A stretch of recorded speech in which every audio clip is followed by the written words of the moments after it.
Bienvenue au journal sur Camnews 24. À la une de l'actualité, la Ligue régionale de football du littoral a un nouveau président. Son nom, Louis Bekek, président de Puma FC. Il a été élu ce samedi à Douala au cours d'une assemblée générale.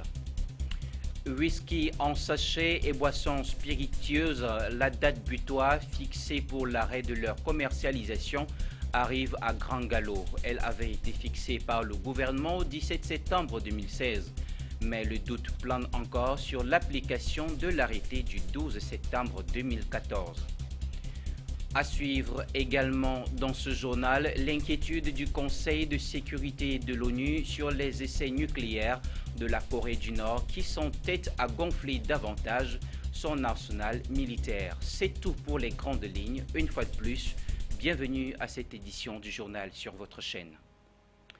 Transfert des compétences aux collectivités territoriales décentralisées, bientôt la fin du parcours. Le Premier ministre chef du gouvernement, Philémon Yang, en président en juin 2016 la première session ordinaire du Conseil national de la décentralisation au titre de l'exercice, avait fixé au 15 septembre prochain la fin des transferts des compétences aux collectivités territoriales décentralisées. Les détails, c'est avec Donald Agnozoa. Le Premier ministre chef du gouvernement Philémon Yang, en président en juin 2016 la première session ordinaire du Conseil national de la décentralisation au titre de l'exercice 2016, avait fixé au 15 septembre prochain la fin des transferts de compétences aux collectivités territoriales décentralisées. Au ministère des Arts et de la Culture, l'un des deux départements ministériels concernés par l'instruction primo-ministérielle, l'on se veut plutôt serein sur le respect du calendrier fixé par Philémon Yang, s'agissant des derniers transferts à effectuer dans le cadre de ce processus en cours depuis 2010. Les informations tirées à bonne source au MINAC font état de ce que les projets de décret relatifs au transfert de la création et de la gestion des centres socioculturels, des bibliothèques et des centres de lecture publique ont été transmis au ministère de l'administration territoriale et de la décentralisation depuis le 24 août 2016. L'autre département ministériel concerné est celui de l'eau et de l'énergie, qui a obligation de procéder au transfert de la protection des ressources en eau souterraine et superficielle et la contribution à l'électrification des zones nécessiteuses. Dans ce département ministériel, l'on n'est pas pressé de transmettre au ministère de l'administration territoriale et de la décentralisation les différents décrets relatifs au transfert des compétences. L'on estime ici être encore dans les délais pour une échéance fixée par le chef du gouvernement avant le 15 septembre prochain. En rappel, les derniers transferts de compétences aux collectivités territoriales décentralisées dans le cadre du processus enclenché depuis janvier 2010 auraient dû s'achever en 2015. Un retard qui donne plein sens à l'instruction de Philémon Yang en direction des départements ministériels encore à la traîne. Le nouvel ambassadeur de Turquie au Cameroun et l'ambassadrice de France arrivée en fin de séjour au Cameroun ont été reçus respectivement les 8 et 9 septembre 2016 à Yaoundé. Les visites des deux diplomates au ministère des Finances en l'espace de 24 heures étaient une occasion pour parler des coopérations économiques, financières, sociales et politiques. Jean-Pierre Bitongo, Colombie Catal. C'est avec beaucoup de plaisir que le ministre des Finances et le nouvel ambassadeur de Turquie au Cameroun se sont retrouvés ce 8 septembre 2016. Les deux personnalités ont saisi cette occasion pour parler de la coopération économique, financière, sociale et politique. Mourad Ourkou a pu discuter de la coopération entre les deux ministères des Finances. C'est d'autant plus vrai que l'aspect financier règle beaucoup de choses dans le cadre des échanges commerciaux et des investissements. Le diplomate turc est en poste au Cameroun depuis 1 an. Il a remplacé son homologue Omer Farouk Douran qui a quitté le Cameroun le 16 septembre 2015. Ce dernier avait œuvré à améliorer les relations économiques et commerciales entre le Cameroun et la Turquie pour la période de 2012-2015. À en croire le diplomate turc, les discussions auront été bénéfiques pour lui. C'était une occasion pour moi de présenter vraiment des renseignements actuels à cet égard. Et par après, c'était une chance pour moi de pouvoir aborder les dossiers de coopération que nous avons avec le Cameroun vis-à-vis les deux ministères des Finances. Dans la matinée du 9 septembre, c'est une Christine Robichon très heureuse qui est allée faire ses adieux à Alamine Ousmane Mey. Nommée le 25 octobre 2016, la ministre plénipotentiaire française de 2e classe, arrivée en fin de séjour au Cameroun, aura travaillé avec le ministère des Finances pendant 3 ans pour la poursuite des relations amicales et fraternelles entre son pays, la France, et le Cameroun. Pour le moins, la diplômée de l'Institut d'études politiques, âgée de 63 ans, et le ministre des Finances auront fait le bilan de l'évolution positive des relations entre la France et le Cameroun avec le même constat satisfaisant. Elle n'a pas manqué de relever le mécanisme du CED2 dont elle a pu voir l'effet positif pour le développement du Cameroun et l'amélioration des conditions de vie des populations. S'apprêtant à quitter le Cameroun, Alamine Ousmane Mey a remis à son hôte un modeste cadeau en signe de gratitude pour la chaleur d'une coopération riche et de longue date qui unit les peuples français et camerounais. Elle se prononce sur la lutte contre le terrorisme.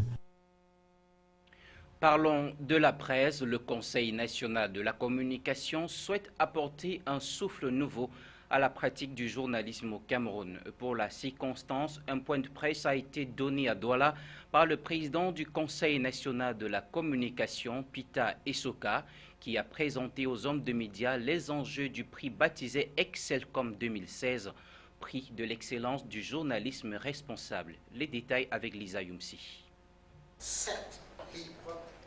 Le Conseil national de la communication entend désormais accompagner et encourager les performances des journalistes dans l'exercice de leurs fonctions. Nommé Excelcom, c'est le nom que portera la cérémonie annuelle des Awards qui va valoriser l'excellence journalistique. Cette initiative vise à favoriser l'émulation et la saine compétition chez les hommes et femmes des médias, prôner l'éthique et la déontologie professionnelle. J'ai expliqué, c'est pour primer ceux qui travaillent bien.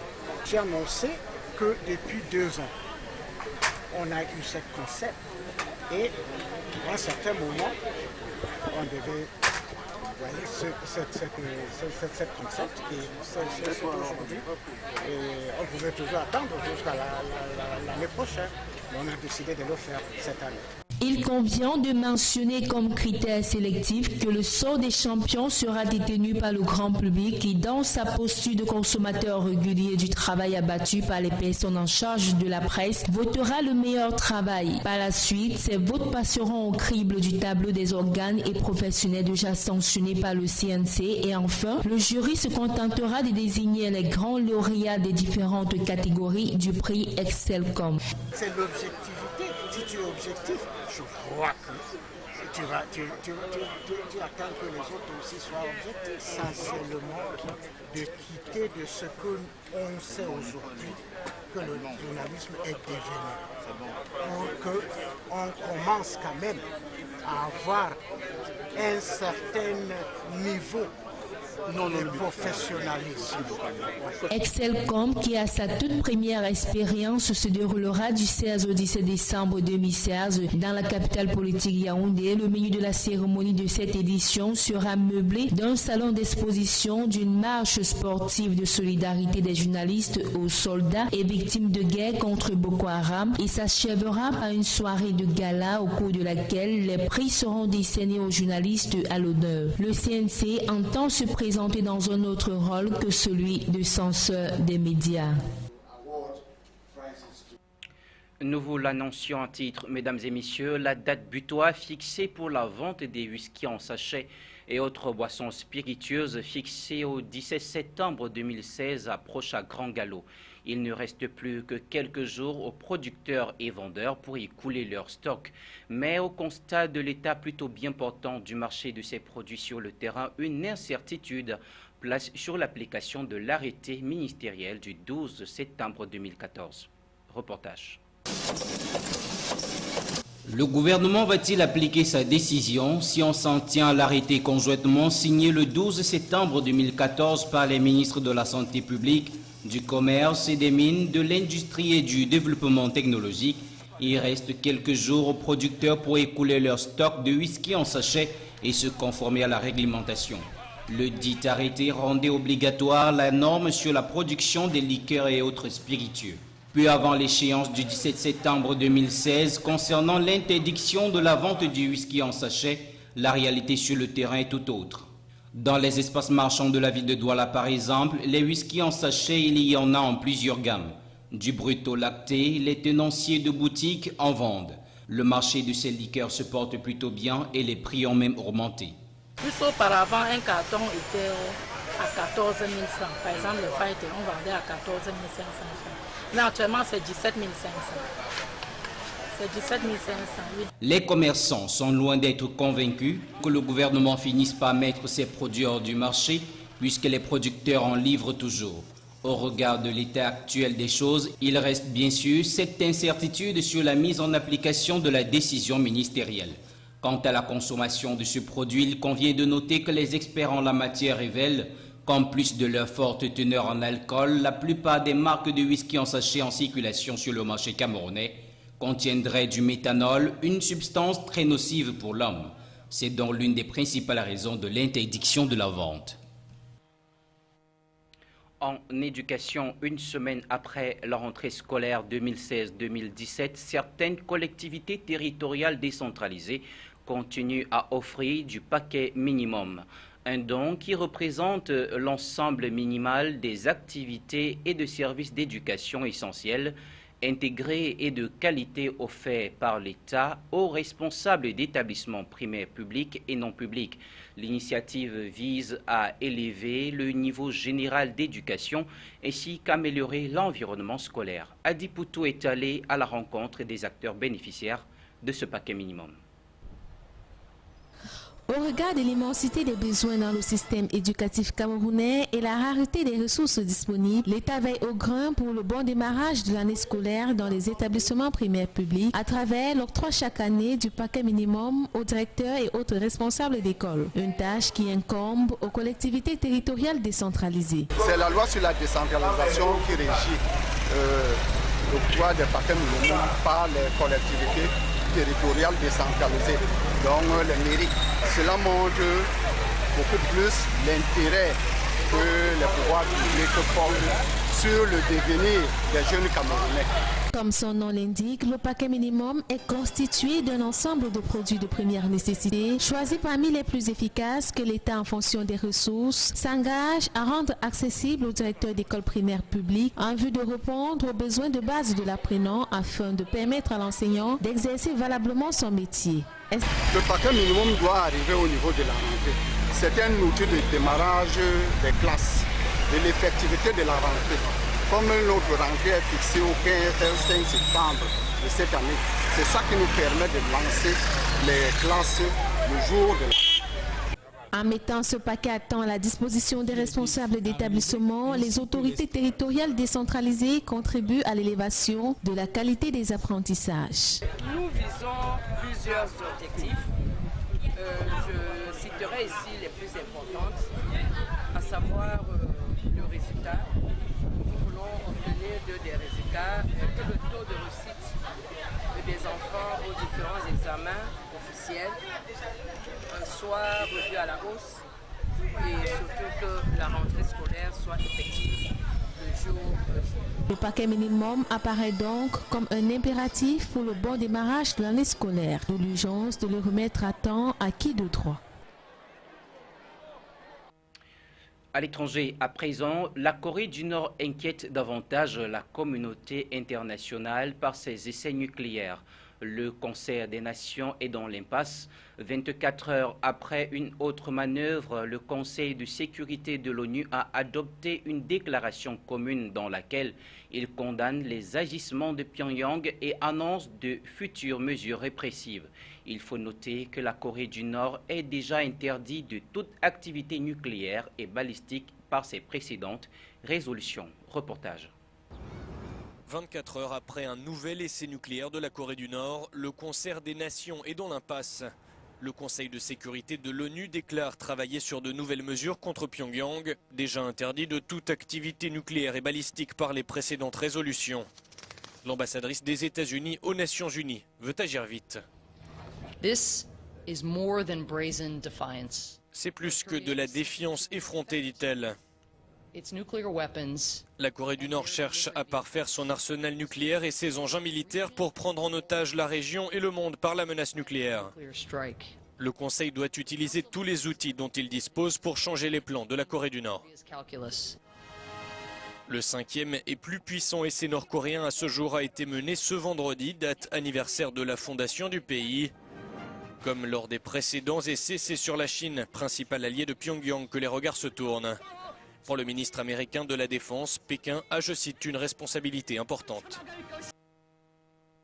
Aux États-Unis, à présent, les membres de la Chambre des représentants ont adopté vendredi une loi qui autorise les proches des victimes des attentats de poursuivre les pays officiellement considérés comme les soutiens de terrorisme. Le texte avait été déjà validé en mai par les sénateurs et parmi les pays ciblés figure en tête de liste l'Arabie Saoudite. Voici les détails des confrères de Renews.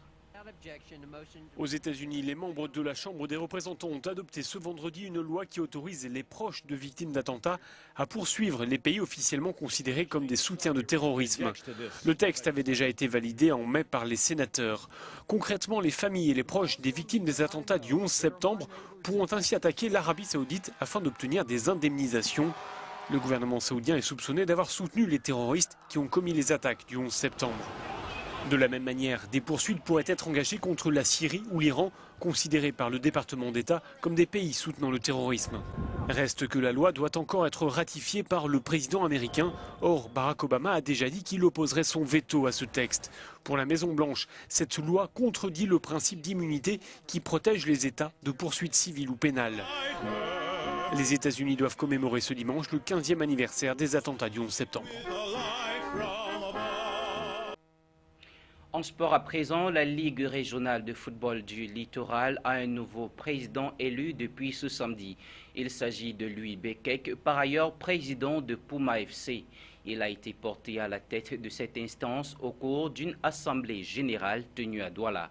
Cette nouvelle élection trouve ses raisons dans la démission il y a plusieurs mois de Joseph-Pierre Batamac qui ne pouvait plus cumuler les fonctions après son élection comme vice-président de la FECAFOOT. Le nouveau président de la Ligue a promis de travailler avec tout le monde. Michel Ateba était là. Fini l'intérim à la tête de la Ligue régionale de football du littoral que dirige désormais Louis Bekek, nouveau président élu ce samedi à Douala. Le président de Puma FC, Claude Miti de la Sandaga Maritime, où sont passés les frères billets, prend les commandes d'une ligue phare auparavant tenue par Joseph-Pierre Batamac, aujourd'hui vice-président de la FECAFOOT, Charles Léa Eyoum, ancienne gloire, pour ne citer que cela. Louis Bekek est bien conscient de la tâche qui l'attend. La tâche est très difficile. Très difficile parce que sans les autres, je ne pourrais rien.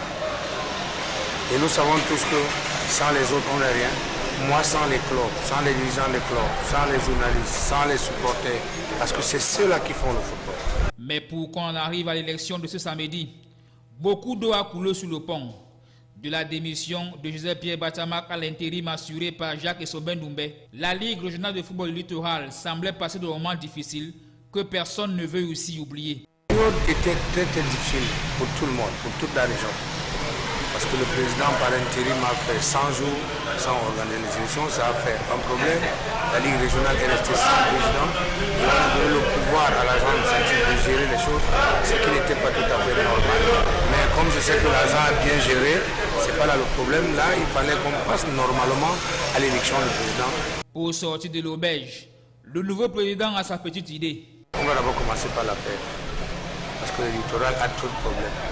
Les fils du littoral, les amoureux, les passionnés de football sont divisés en au moins 50 places. Donc je pense qu'il est temps pour nous de nous lever comme un seul homme et dire non à tout ce désordre et oui au développement du football. Les 42 membres de l'Assemblée générale, 35 ont répondu présents et 33 ont voté. À noter aussi que le poste de secrétaire général désormais est détenu par l'ex-arbitre Jacques Mokoko Yekwala. Interrogés, tous affirment que les textes ont été respectés. C'est la fin de cette édition du journal sur Cam News 24. Merci de l'avoir suivi. Restez en compagnie de nos programmes. Au revoir.